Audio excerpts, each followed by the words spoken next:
जिस वक्त आपके यहाँ पहला बच्चा पैदा होता है उस दिन से लेकर 7 साल तक की उम्र में माँ बच्चे के लिए बतौर नर्स का काम करती है।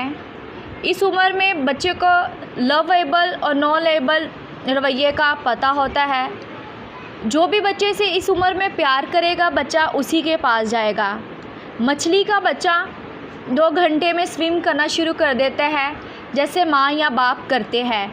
इसी तरह इंसान का बच्चा है, इंसान के बच्चे के एक प्रॉपर इन्वायरमेंट चाहिए। अगर इंसान के बच्चे को अकेला छोड़ दिया जाए तो वो मर सकता है।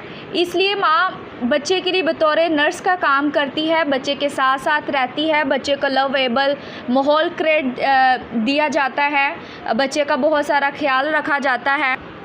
इस उम्र में बच्चे का दिमाग एक खाली कैसेट की तरह होता है। इस कैसेट में आप जो भर देंगे बच्चा वही रोल प्ले करेगा। सो एहतियात से 7 साल की उम्र से पहले आप बच्चों के सामने रहिएगा। आप जो करेंगे, जैसा बोलेंगे, जैसा रवैया रखेंगे, बड़ों छोटों रिश्तेदारों दोस्तों के साथ, हमसायों के साथ, बच्चा वैसे ही एग्जैक्ट प्ले करेगा। आप जो भी अल्फाज बोलेंगे, मुस्बत बोलेंगे, अच्छा बोलेंगे, उर्दू बोलेंगे, पंजाबी बोलेंगे, पश्तो बोलेंगे, इंग्लिश बोलेंगे, बच्चा उसी को रिपीट करेगा और वही आपको इनाम में देगा। सो बहुत एहतियात से बच्चों के साथ रहिएगा क्योंकि बच्चों का दिमाग एक खाली कैसेट की तरह होता है, एक खाली कंप्यूटर की तरह होता है, एक खाली मोबाइल की तरह होता है। जैसे जैसे सॉफ्टवेयर को उसके अंदर डाउनलोड होते जाएंगे वो काम करता जाएगा। सो बच्चों के सामने 7 साल की उम्र से पहले एहतियात से रहिएगा। अब हम बात करते हैं कि 7 साल की उम्र के बाद हमें क्या करना चाहिए। चलिए आइए जानते हैं। 7 से 10 साल के बच्चों के लिए तरीके। इस उम्र में बच्चे ज़्यादा सोचते हैं, यानी जो बात इन्हें वाज़ह और अमली नज़र आती है वो ही आसानी से सीखते हैं। इनके लिए नब्ज़ व ज़ब्त सिखाने के चंद बुनियादी असूल ये हैं। नंबर 1, वाज़ह असूल और कवानीन। बच्चों को छोटे छोटे और साफ़ असूल बताइए। मसलन खाने से पहले हाथ धोना, होमवर्क मुकम्मल किए बगैर खेल ना खेलना, खिलौने खेल के बाद समेटना। अगर ये असूल बार बार एक ही अंदाज में दोहराए जाएं तो बच्चा ज़हनी तौर पर इन्हें मामूल का हिस्सा समझने लगता है। नंबर 2, मुस्बत तक़वियत। इस उम्र के बच्चे तारीफ़ और इनाम पर सबसे ज़्यादा रद्द-ए-अमल देते हैं। अगर बच्चा वक्त पर होमवर्क कर ले या खिलौने समेट ले तो वालिदैन इसकी तारीफ़ करें। ये छोटे इनाम दिमाग में खुशी पैदा करते हैं और बच्चा दोबारा यही रवैया अख्तियार करता है।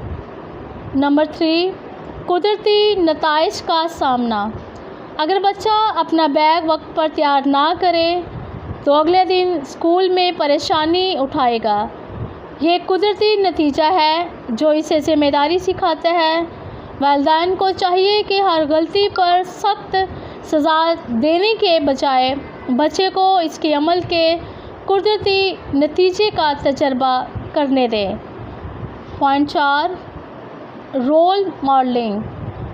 बच्चे बड़ों की नकल करते हैं। अगर वालिदैन वक्त पर उठें, अपनी चीज़ें तरतीब से रखें और वादे पूरे करें तो बच्चा खुद ब खुद ये रवैया अपनाने लगता है। नंबर 5, जज्बाती कंट्रोल। 7 से 10 साल के बच्चे अक्सर जल्दी गुस्सा हो जाते हैं। ये या ज़िद करते हैं। वालिदैन इन्हें गहरी सांस लेने, 10 साल तक गिनने या पुरसुकून कोने में बैठने की मशक करवा सकते हैं ताकि वो अपने जज्बात पर काबू पाना सीखें। हाँ जी दोस्तों, उम्मीद है कि आपको आज नई इन्फॉर्मेशन मिली है कि बच्चों की उम्र के मरहला होते हैं। ठीक है, पहले दिन से 7 साल के उम्र में क्या करना है। और अगर किसी ने ये वीडियो नहीं देखी तो पार्ट 1 में आप देख सकते हैं। वहाँ पे बहुत अच्छे से समझाया गया है स्टेप बाय स्टेप। और जी तो बात करते हैं कि 7 साल के बाद हमें एक घर में पक्का नज़्म ज़ब्त बना लेने चाहिए कि ये कवानीन है बेटा, सुबह से लेके शाम तक इस टाइम में ये करना है। और इस दौरान में घर में अगर दादी है, दादा है, माँ है, चाचू है, चाची है, फुफ्फो है, तो सभी इस उम्र में बच्चों को दिखाने के लिए उस नब्ज़ व ज़ब्त पे कायम रहे। ठीक है, अगर कोई सुबह 5 बजे उठता है तो सबसे पहले मुँह धोते हैं, उसके बाद सब दुआ के लिए बैठ जाते हैं, या फिर अबू भी दुआ कर लेते हैं तो सब वॉक पे चले जाते हैं, या फिर दादा अखबार पढ़ते हैं। तो सुबह में जो होता है सभी उसी रूटीन को कायम रखे तो बच्चा ये देखेगा। जब बच्चा ये देखेगा कि सब ऐसे करते हैं, मामा जो है वो दुआ करने के बाद नाश्ता बनाती है, फिर टेबल पे लगाती है, सबके लिए स्कूल की तैयारी करती है, पापा के लिए ऑफिस की तैयारी करते हैं, तो बच्चा जब देखेगा कि सुबह होते ही जब सारे अपने कामों पे लग जाते हैं और ये डेली की रूटीन है तो बच्चा भी ऐसे ही करेगा। ठीक है, तो कल हम बात करेंगे 11 साल से 14 साल की उम्र में क्या करना चाहिए। तो उम्मीद है आज की वीडियो बहुत ज़्यादा आपको आपके लिए फ़ायदेमंद होगी। सो बहुत सारा अपना ख्याल रखिएगा और इस इंफॉर्मेशन को दूसरों तक ज़रूर पहुंचाइएगा। So thank you, bye bye.